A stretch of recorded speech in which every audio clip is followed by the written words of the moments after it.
정신병원 침대에 누워 작고 차가운 양철북을 두드리는 한 남자의 모습을 상상해 보십시오. 그의 이름은 오스카. 30살의 나이지만 몸은 여전히 3살 아이의 체구에 머물러 있습니다. 왜 그는 28회 동안 성장을 단호히 거부하며 이 조그만 양철북에 집착하고 있을까요? 그리고 그가 내지르는 날카로운 비명은 왜 유리창을 산산조각 낼 만큼 서슬퍼런 분노를 담고 있을까요? 오스카가 두드리는 북소리는 단순한 아이의 떼쓰기가 아니라 광기로 얼룩진 시대를 향해 내던지는 가장 비극적인 항변이자 우리 삶을 향한 철학적 질문입니다. 오늘 우리는 현대 독일 문학의 거장이자 노벨문학상 수상자인 귄터 그라스의 대표작인 양철북의 깊고 굵은 서사 속으로 함께 들어가 보려 합니다. 이 소설을 써낸 귄터 그라스는 2차 세계대전이라는 거대한 비극의 한복판을 직접 통과한 인물입니다. 그는 어린 시절 10대 의용군으로 참전하여 나치즘이라는 광기가 어떻게 인간성을 파괴하고 사회 전체를 마비시키는지 똑똑히 목격했습니다. 전쟁이 끝난 후 그는 독일 사회가 보여준 기만적인 태도, 즉 과거의 죄의식을 손쉽게 잊고 경제적 풍요 속에 자신들의 정체성을 파묻으려는 신화적 망각에 극심한 환멸을 느꼈습니다. 귄터 그라스는 어른들의 세상이 진실을 말하지 않는다면 차라리 성장을 멈춘 괴물의 눈으로 그 거짓을 폭로하겠다고 다짐했습니다. 그 결과 탄생한 작품이 바로 양철북이며 작가는 잔혹한 현실과 기괴한 환상을 번갈아 오가는 독특한 기법을 통해 시대를 대담하게 해부해 나갑니다.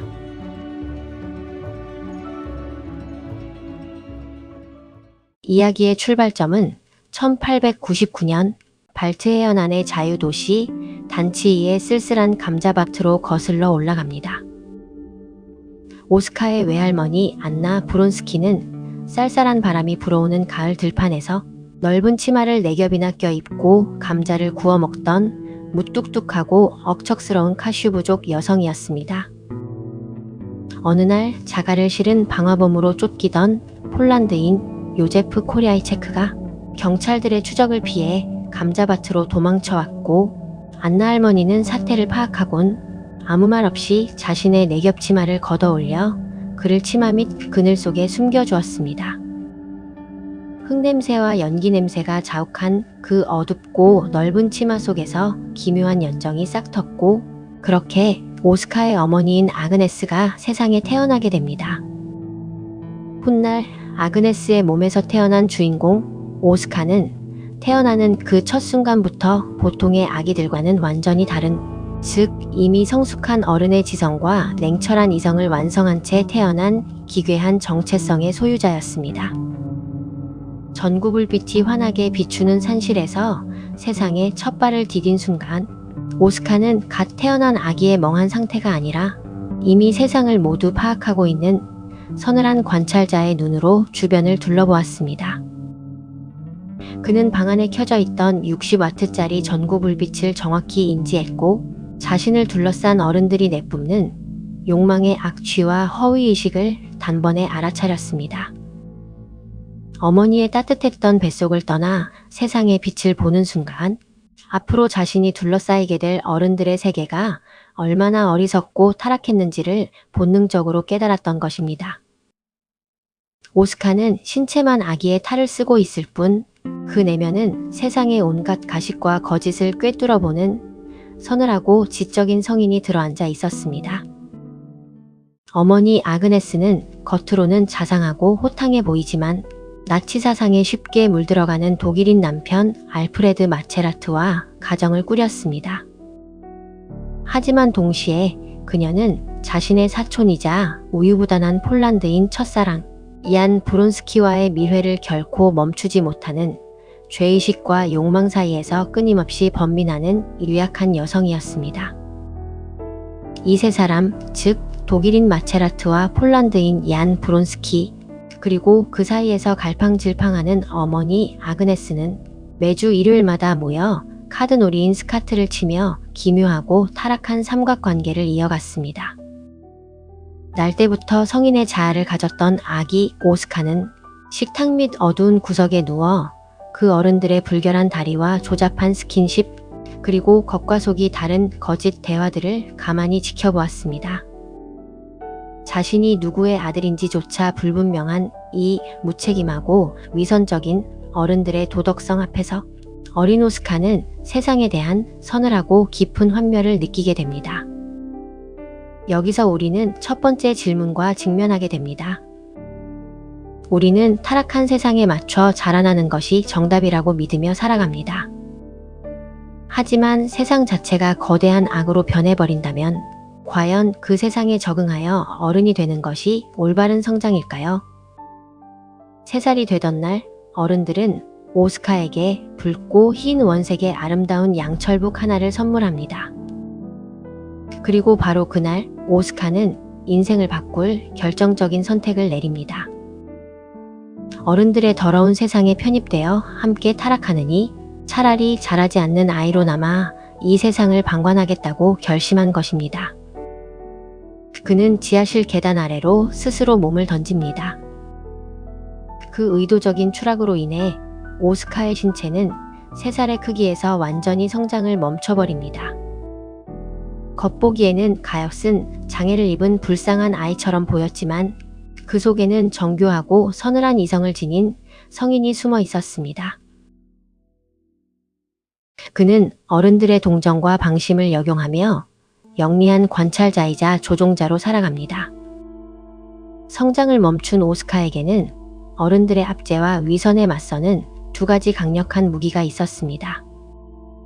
첫 번째는 3살 생일날 선물 받은 이후 그의 몸 일부처럼 목에 걸려있던 원색의 양철북입니다.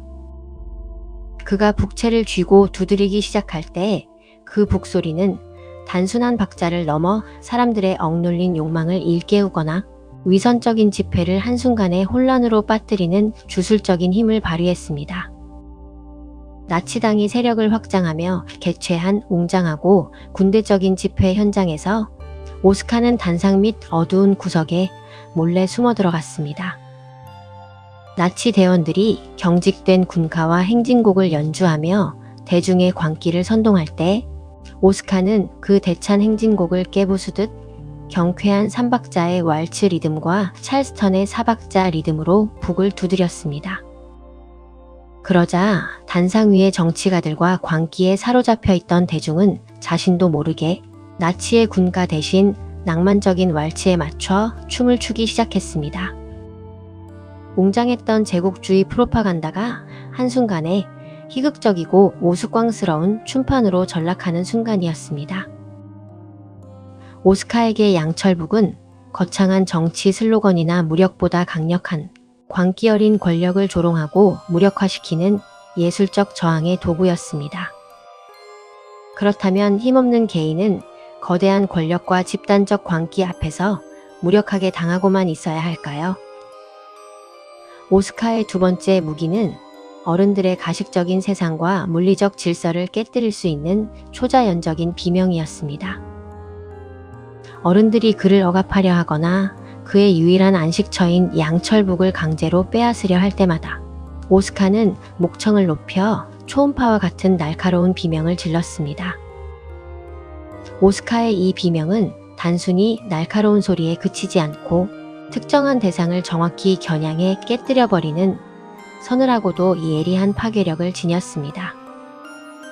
어른들이 아끼는 고급 수정잔과 창문 유리창을 산산조각 냈으며 교실 창문을 깨뜨려 수업을 중단시켰고 심지어 자신을 통제하려는 어른들의 안경알을 부수어 그들의 위선적인 시야를 빼앗아 버렸습니다.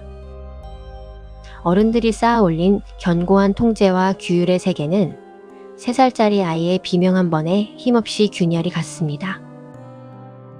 오스카의 비명은 무력한 개인이 거대한 세상에 맞서 내지를 수 있는 유일한 비명이었으며 타락한 세상을 향해 결코 타협하지 않겠다는 강렬한 거부권의 행사였습니다.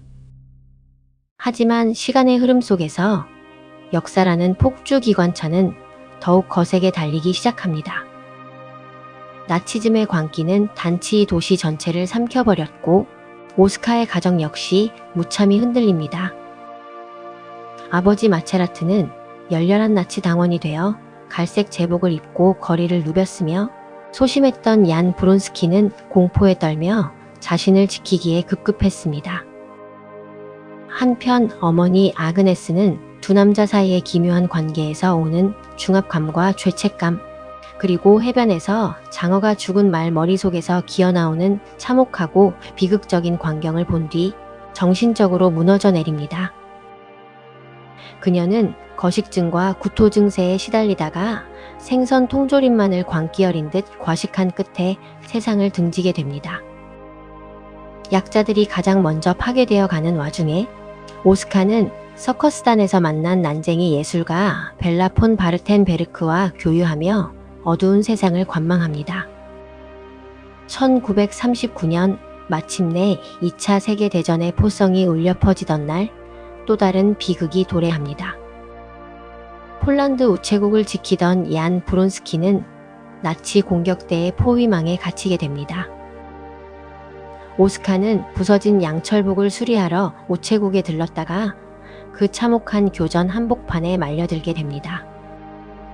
항복한 얀 브론스키는 나치에 의해 무참히 총살당하고 오스카는 자신의 안위를 위해 친아버지일지도 모르는 얀을 자신의 납치범으로 꾸며 배신합니다. 어른들의 정치적 광기와 윤리적 몰락 속에서 오스카는 순수한 관찰자가 아니라 죄의식을 공유하는 공범이 되어갑니다. 전쟁이 막바지에 다다르고 소련군이 단치히로 진격해 오던 날, 오스카의 공식적인 아버지이자 나치 당원이었던 마체라트는 소련군이 다가오자 오스카가 은근슬쩍 손에 쥐어준 나치 배지를 급하게 삼키려다가 목에 걸려 발작하는 그를 보고 당황한 소련군 병사의 총에 살해당합니다. 자신의 죄를 감추기 급급했던 어른의 허망하고도 우스꽝스러운 죽음이었습니다. 우리는 이 비극적인 순간에서 다시금 생각해보게 됩니다. 타인의 고통을 외면하고 시대의 흐름에 그저 편승했던 어른들의 결말은 무엇이었을까요? 아버지의 무덤가에선 21살의 오스카는 마침내 자신의 양철복을 무덤 속으로 던져버립니다. 그리고 그 순간 의붓어머니 마리아의 어린 아들이 던진 돌에 머리를 맞고 무덤 속으로 떨어집니다. 이 머리 부상과 충격이 계기가 되어 오스카의 몸은 오랜 잠에서 깨어난 것처럼 다시 자라기 시작합니다. 그러나 뒤늦게 시작된 성장은 훈장이 아니라 가혹한 형벌이었습니다.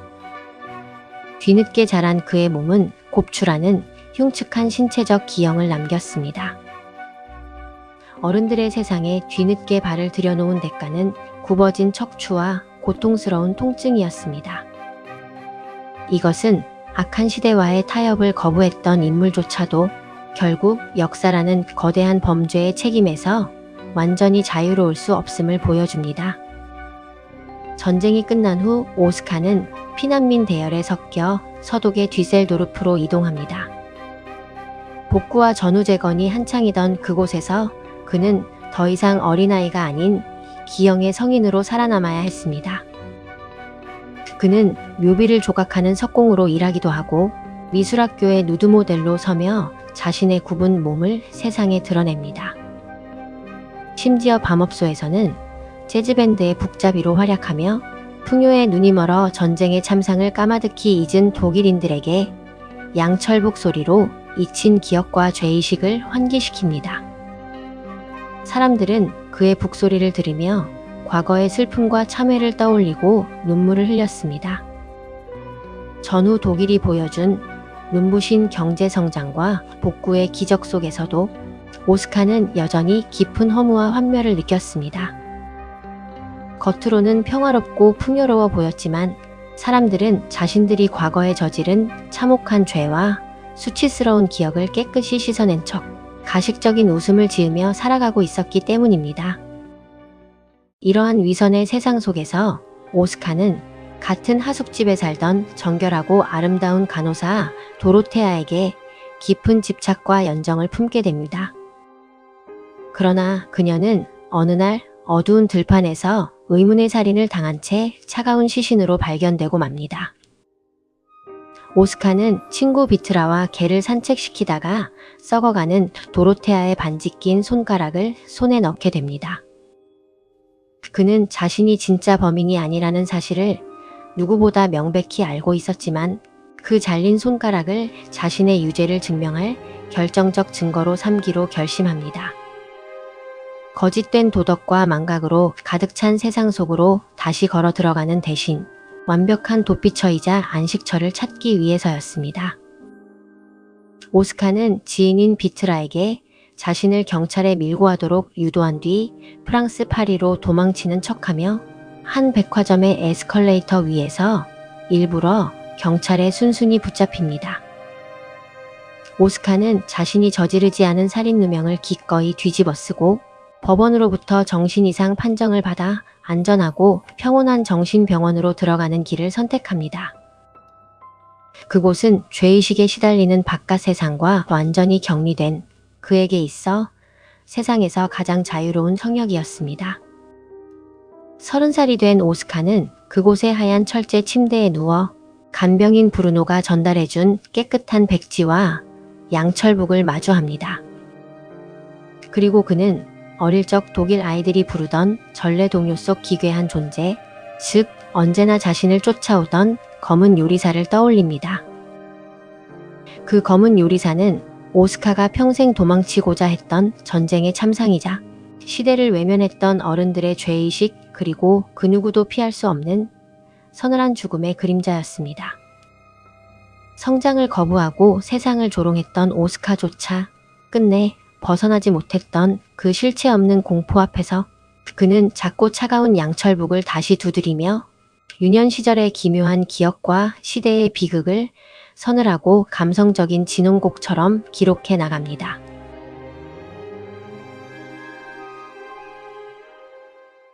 이 깊은 서사 속에서 귄터 그라스가 우리에게 던지는 첫 번째 철학적 메시지는 바로 악의 평범성에 대한 경고입니다. 철학자 한나 아렌트는 악이란 거창한 악마적 의도에서 나오는 것이 아니라 타인의 처지를 생각하지 못하는 사고의 부재에서 나온다고 말했습니다.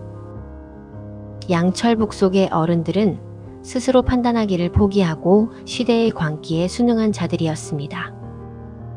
그들은 나치 제복을 입으며 자부심을 느꼈고 이웃이 끌려가는 순간에도 눈을 감았습니다. 오스카의 기형적인 체구는 도덕적으로 기형이 되어버린 사회를 비추는 거울이었습니다. 어른들은 오스카를 불쌍한 장애아로 바라보았지만 실상 진짜 정신적 기형아는 시대의 광기에 눈이 멀어 타인을 죽음으로 내몰던 어른들이었습니다. 두 번째로 양철북이라는 사물은 역사의 망각에 저항하는 기억의 도구입니다. 어른들은 자신들이 저지른 참혹한 죄와 수치스러운 과거를 너무나 쉽게 잊으려 했습니다. 전쟁이 끝나자마자 그들은 자신들이 나치 협력자였다는 사실을 은폐하고 경제적 번영이라는 새로운 우상 뒤로 숨어버렸습니다. 그러나 오스카의 북소리는 그 잊혀진 과거를 끊임없이 현재로 불러냅니다. 오스카가 두드리는 북소리는 순수한 아이의 목소리도 아니며 위험 있는 판사의 선언도 아닙니다. 그것은 조롱과 비꼬임 그리고 서글픈 슬픔이 섞인 예술의 비명입니다. 예술이란 때로는 세상을 아름답게 미화하는 것이 아니라 우리가 보고 싶지 않아 하는 추악한 진실을 그대로 직면하게 만드는 거울이어야 함을 이 작품은 말해주고 있습니다. 그렇다면 오늘을 살아가는 우리는 이 고전의 메시지를 삶에 어떻게 반영해야 할까요? 우리는 지금 어떠한 세상을 살아가고 있는지 돌아보아야 합니다. 혹시 우리 역시 오스카의 부모들처럼 비도덕과 불의가 판치는 세상에 무감각하게 적응하며 그것을 성숙이라 착각하고 있지는 않은지 스스로에게 물어야 합니다. 성공과 적응이라는 이름 아래 타인의 고통을 외면하고 내가 속한 집단의 광기에 묵인하며 살아가고 있다면 우리 역시 그 당시 어른들과 다를 바가 없습니다. 삶 속에서 이 작품의 메시지를 적용하는 방법은 결코 거창하지 않습니다. 그것은 우리 내면에 각자의 양철북을 하나씩 품고 사는 것입니다. 세상이 거대한 거짓이나 부당한 흐름으로 기울어질 때, 남들이 모두 예라고 말할 때 나만의 박자로 아니오라고 말할 수 있는 용기, 그것이 바로 우리 마음속의 양철북입니다. 비록 나의 목소리가 작고 무력하게 느껴질지라도 타성에 젖어가는 스스로의 양심을 향해 매일 작게 북을 두드려야 합니다. 내 안의 오스카를 깨워 거짓된 세상에 타협하지 않는 예리한 감각을 유지하는 것, 그것이 바로 현대사회를 살아가는 우리가 지켜내야 할 존엄성입니다. 오늘 오스카의 기괴하고도 쓸쓸한 이야기를 통해 여러분의 내면에서도 작은 북소리가 울려 퍼졌기를 바랍니다. 타인과 세상의 시선에 무작정 맞춰 살아가기보다는 때로는 시대를 비스듬히 바라보며 진실을 질문할 수 있는 유쾌한 거부권을 품어보셨으면 좋겠습니다. 수많은 고전들이 그러하듯 양철북 역시 우리를 편안하게 안주하게 만드는 것이 아니라 서늘하게 깨어있게 만듭니다. 긴 시간 동안 오스카의 이야기와 그의 북소리에 귀 기울여 주셔서 깊이 감사드립니다. 오늘 밤 여러분 마음속 깊은 곳에 있는 이 양철북은 어떤 리듬으로 울리고 있는지 가만히 생각해보는 따뜻하고도 깊은 밤이 되기를 바랍니다. 더욱 깊이 있고 가슴을 울리는 이야기로 다시 찾아뵙겠습니다. 감사합니다.